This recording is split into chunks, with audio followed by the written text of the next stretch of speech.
Hey guys, Rocky again. Welcome to a pickup video. So, during the recent snowstorm, I snagged this little setup on eBay. There's another box there. So it's an AMSTRAD CPC 464 and screen monitor. I didn't know at the time, but the guy was local to me, so didn't have to pay postage, and this thing wouldn't have got damaged in the post. So what I'm going to do is I'm going to unbox it and I'm going to set it up, and we'll be back in a moment. Just before that, I didn't know that it came with the original boxes, so that's good. See you shortly. Hi guys, welcome back. So as you can see, just adjust it a wee bit here, we have it working. So on the screen we've got Harrier Attack from AMSOFT. Plugged in is the, I think it's a J something another joystick. Now, I didn't know about this. Splitting the cable, I'll look at that later. The machine itself is in generally pretty good condition. The seller, nice and honest guy, did warn me that the brightness on this and the contrast were turned pretty much right up when I bought it, so it's probably not going to be long for this world. So, let's have a quick go at this. There we go. Now, however, to do rocket, sorry, to do oh, so I did get some games with it. I'm going to look at these now. I haven't really looked through this box before. So we've got the manual, which I had to use because I didn't realise there's a power button on this and on the side of this machine. So I've got a few games. What I'll do is I'm just going to go through them one at a time and just stack them up. Daley Thompson's Super Chess, not for sale. If this is anything like Daley Thompson's Decathlon, I'm probably going to break that joystick. Mini Office web processor, yeah, that's not happening. Welcome to AMSOFT, that's some kind of demo that might be interesting just to fire up and have a quick look at. AMSTRAD Cluedo.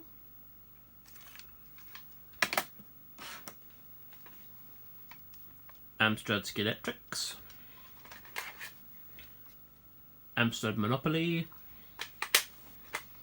World Series Baseball.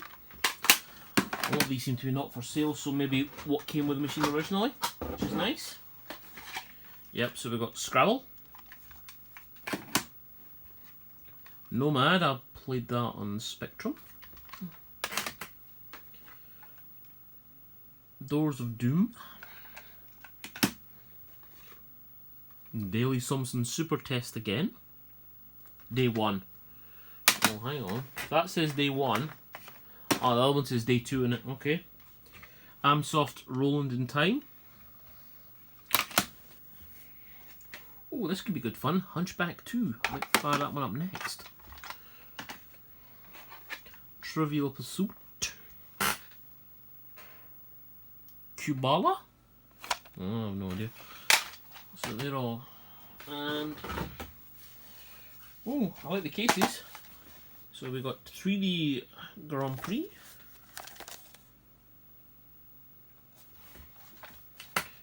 .3D Chess.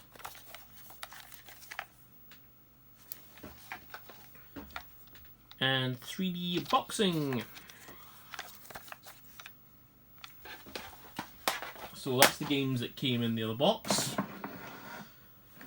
along with the machine. Now the machine itself, cosmetically, it's in pretty nice condition. I did give it a quick clean with some baby wipes, which didn't come off too bad. Some of it appears to be some, mostly just grime. If you have a look at the enter key, there's some grime on it there, but apart from that, it's pretty nice condition. I better not concentrate on that, should I? So both boxes, both the keyboard, the unit and the monitor, as I said, do not have the poly, so I don't know how he was going to ship it. I think he would have to put an awful lot more bubble wrap than there was in those boxes, but that's fine. I got it local, so I don't have to pay the £10 postage that he was wanting, which I think is pretty reasonable. So, my history with the AMSTRAD CPC 464. Coming up to Christmas, I was handed probably a Little Woods catalogue and told to pick a computer. That was 87-ish. Probably about 87, maybe Christmas 87, Christmas 88. So my auntie already had a 48k rubber keyed Specky, and that was fine, but I believe I'd already heard tell of this and obviously the C64. So I kind of discounted the Specky because I didn't really like the fact that it didn't have proper sound, it just had the beeper. I remember coming down to a choice. It was this with the free green screen monitor or 12 games that I believe were all AMSOFT stuff, or the Commodore 64, which turned out to be the Rambo Pack. I picked, see, and I knew this decision was going to affect multiple people because obviously they wanted their, like, parents wanted their kids to have the same, so I influenced at least 2 other decisions with that decision, so I picked the Commodore 64. Which turned out probably a really good decision. I didn't really know very many people with one of these. I know people got slagged off for covering it because it was always in third when you went into John Menzies or W.H. Smith's. It was always massive amounts of Commodore, massive amounts of Spectrum, and then some of this. It's an interesting little machine. It's one of the few things I haven't really owned or messed about with. So I did look at a disc drive. It takes 3-inch discs like the Spectrum Plus 3 did. There is an external disc drive. I just watched one sell for basically £100 on eBay. There is a interface that fits in the back that emulates the disc drive. You can put games on that and load games directly for that. Now, there is no floppy disk controller in here, so that piece of hardware is quite expensive, about £50-60. However, I've had another idea, and I've seen it being done before. So I've got one of those tape to auxiliary things coming, basically, so you could play CDs or MP3s in a car with just a tape player. I've got one of them. I've ordered a couple of cheap MP3 players.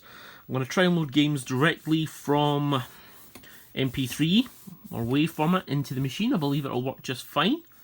So with that, I'm going to make another video when that comes here. But this is my Amstrad haul. So excluding postage, I won this for £53 which is not bad. What did I get? Machine, the monitor. How many tapes? 3, 4, 5, 6, 7, 8, 9, 10, 12, 13, 14, 15, 16, 17, 18 tapes. The joystick, which, yeah, you know, it does have the pass-through for the second player, but it's not the greatest little joystick. At first I thought I could maybe, I don't know what I'm going to do with that. Might put some heat shrink or just duct tape or something. I might just leave it. My only issue with this is because the computer is powered from an output on the monitor. So if I was to go down the route of changing that, I would need to power it an alternative method to plug it into a colour TV. So I might look into that, because I don't think, while having cool little green screen monitor is nice, as I do not think that it's going to last forever. So let's just, while you're here, I won't do it live, but let's have a quick, so the loading procedure on this, I had to learn this really quickly. Oh, and obviously Harrier Attack, so that's another tape. AMSOFT as well, so this seems to be, it's either, a guy I bought it from has other stuff for sale, really early stuff, so I don't know if he's trolling car boots or, I don't know. So there's a power switch here, so let me power it off, power it on, basic comes up of course. Let's pick, I quite like Hunchback 2 because there's a interesting documentary about the making of this on YouTube. If you ever interested, just Google commercial brakes. It's about Ocean Imagine. So load the game, it's run, and then one set of quotation marks. You get this, so you push play, and then hit that. We should hear it start to beep in a second. We'll just wait for that. I don't know if you can hear, that's quite faint. I think the... Oh, read error A. Okay, let's try on the other side of the tape.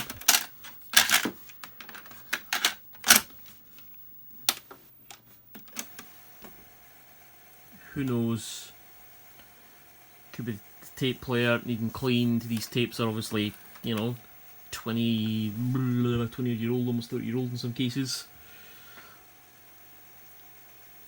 I might have to clean the heads on this. I don't have a tape cleaning head cleaner anymore, so I'll just get them some isopropyl and do it myself with a cotton bud. So I just want to see if this will start to load. What I might do is I might just stop the video here and we'll do a nice little jump cut to when I get a game to load.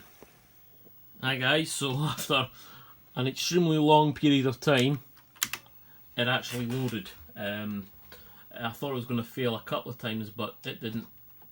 So I'm quite happy that it didn't fail.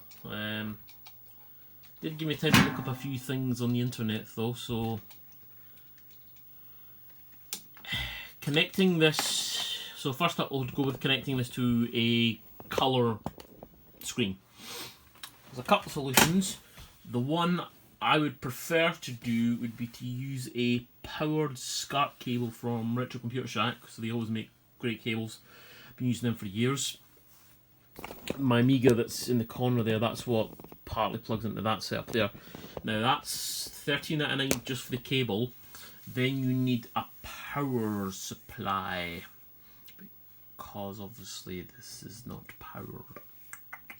So you can get a genuine power supply module. Now the power supply modules for these have, big brick thing, they have two outputs, or three. One goes, so power to the computer, then there's either a monitor, and a aerial output. So they're about 25 quid. Or you can get a cheaper kit, which is a generic power supply and a SCART cable that comes right off the back of the monitor output. That's about 20 odd quid for that kit on eBay as well. Regards to the USD floppy drive emulator thing, that is $53.99 plus £3 odd postage. It's best part of 60 quid, so I'll wait for my cheapo solution to come and we'll have a mess about with it. I mean, the green screen monitor, it'll look terrible there. I'll look probably really bad to look at. The machine, it does work perfectly well. Apart from I always thought Hunchback 2 was better than this, but anyway. I remember. Oh, jeez, this joystick is extremely stiff as well.